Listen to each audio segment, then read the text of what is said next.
സ്നേഹം. നാം ഇന്ന് ചിന്തിക്കുന്നത് ലോകത്തിലെ ഏറ്റവും വലിയ ശക്തിയെക്കുറിച്ചാണ്. അതെ, സ്നേഹത്തെക്കുറിച്ച്, ദൈവികമായ സ്നേഹത്തെക്കുറിച്ച്. സ്നേഹം എവിടെയുണ്ടോ അവിടെ ദൈവവുമുണ്ട്. ആകാശത്തിനപ്പുറമുള്ള സിംഹാസനത്തിലിരിക്കുന്ന ദൈവത്തെ അല്ല, മറിച്ച് നമുക്കായി ജീവൻ വച്ച നമ്മുടെ ഇടയിൽ വസിക്കുന്ന ദൈവത്തെയാണ് ക്രിസ്തു നമുക്ക് കാണിച്ചു തരുന്നത്. അതെ, ക്രിസ്തു ഇന്ന് ഭൂമിയിൽ ജീവിക്കുന്നത് നമ്മുടെ സ്നേഹപ്രവൃത്തിയിലൂടെയാണ്. അദൃശ്യനായ ദൈവത്തെ ആരെങ്കിലും കണ്ടിട്ടുണ്ടോ? ഇല്ല. എന്നാൽ ബൈബിൾ പഠിപ്പിക്കുന്നു ദൈവം സ്നേഹമാകുന്നു എന്ന്.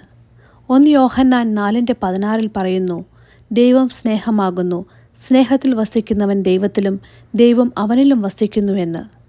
ക്രിസ്തു ഈ ഭൂമിയിലേക്ക് വന്നത് അധികാരം കാണിക്കാനല്ല, മറിച്ച് സ്നേഹിക്കപ്പെടാൻ അർഹതയില്ലാത്തവരെ പോലും സ്നേഹിക്കാനാണ്. ക്രിസ്തുവിൻ്റെ ഓരോ ചുവടുവയ്പ്പിലും ആർദ്രതയും കരുണയും ഉണ്ടായിരുന്നു. പ്രാർത്ഥനയിലൂടെ മാത്രമല്ല, സഹോദരനെ സ്നേഹിക്കുന്നതിലൂടെയും സഹജീവികളോട് ആർദ്രമായി പെരുമാറുന്നതിലൂടെയും നമ്മുടെ ഹൃദയം ദൈവത്തിന് വാസസ്ഥലമായി മാറുന്നു. ക്രിസ്തു വീണ്ടും നമ്മുടെ ഇടയിൽ ജനിക്കുന്നു. ക്രിസ്തുവിൻ്റെ സാന്നിധ്യം വെളിപ്പെടുത്തുന്ന ഒത്തിരിയേറെ സ്നേഹപ്രവൃത്തികളുണ്ട്. അതിലൊന്നാണ് മറ്റുള്ളവർക്കായി ക്രൂശിൽ തന്നെ നൽകിയ സ്നേഹം, ത്യാഗപരമായ സ്നേഹം. പരാതികളില്ലാതെ മക്കളെ വളർത്തുന്ന മാതാപിതാക്കളിൽ, രോഗികളെ പരിചരിക്കുന്ന നേഴ്സന്മാരിൽ, വിശക്കുന്നവന് ഭക്ഷണം നൽകുന്നവരിൽ, വേഗതയിൽ ഒരു രോഗിയെ ഹോസ്പിറ്റലിൽ എത്തിക്കുന്ന ആംബുലൻസ് ഡ്രൈവറിൽ, ബ്ലഡ് ഡൊണേറ്റ് ചെയ്യുന്നവരിൽ, അവയവം ദാനം കൊടുക്കുന്നവരിൽ എല്ലാം ക്രിസ്തുവിൻ്റെ സാന്നിധ്യമുണ്ട്. വഴിയിൽ മുറിവേറ്റവനെ ജാതിയോ മതമോ നോക്കാതെ ശുശ്രൂഷിച്ച ആ നല്ല ശമരിയക്കാരൻ്റെ ഹൃദയത്തിലാണ് ക്രിസ്തു വസിച്ചത്. കൊൽക്കത്തയിലെ തെരുവുകളിൽ ഉപേക്ഷിക്കപ്പെട്ടവരിൽ ക്രിസ്തുവിനെ കണ്ട മദർ തെരേസയിലൂടെയും ക്രിസ്തു ഭൂമിയിൽ ജീവിച്ചു. കുഷ്ഠരോഗികളുടെ മുറിവ് കഴുകുമ്പോൾ അവിടെ ഒഴുകിയത് ക്രിസ്തുവിൻ്റെ സ്നേഹമായിരുന്നു.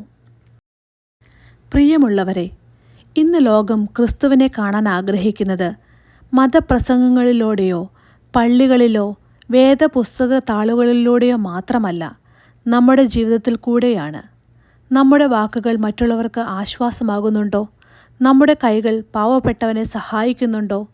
നമ്മുടെ വീടുകളിൽ സ്നേഹത്തിൻ്റെ സുഗന്ധമുണ്ടോ? ഇല്ലെങ്കിൽ ക്രിസ്തു നമ്മുടെ ഇടയിലുണ്ടെന്ന് നമുക്ക് അവകാശപ്പെടാനാവില്ല. എവിടെയൊക്കെ നാം സ്നേഹം പകരുന്നുവോ അവിടെയൊക്കെ സ്വർഗം ഭൂമിയിലേക്ക് ഇറങ്ങി വരുന്നു. ക്രിസ്തു ക്രൂശിൽ കിടന്നുകൊണ്ട് തന്നെ ഉപദ്രവിച്ചവർക്കായി പ്രാർത്ഥിച്ചു.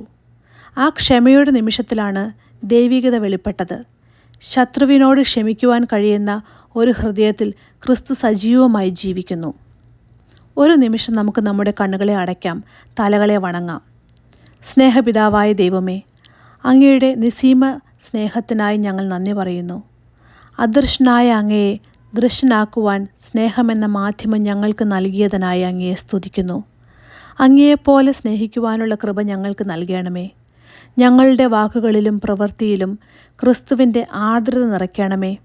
വിശക്കുന്നവൻ്റെ മുൻപിൽ ഭക്ഷണമായും, രോഗിയുടെ മുൻപിൽ ആശ്വാസമായും, ഒറ്റപ്പെട്ടവൻ്റെ മുൻപിൽ കൂട്ടുകാരനായും മാറുവാൻ ഞങ്ങളെ സഹായിക്കണമേ.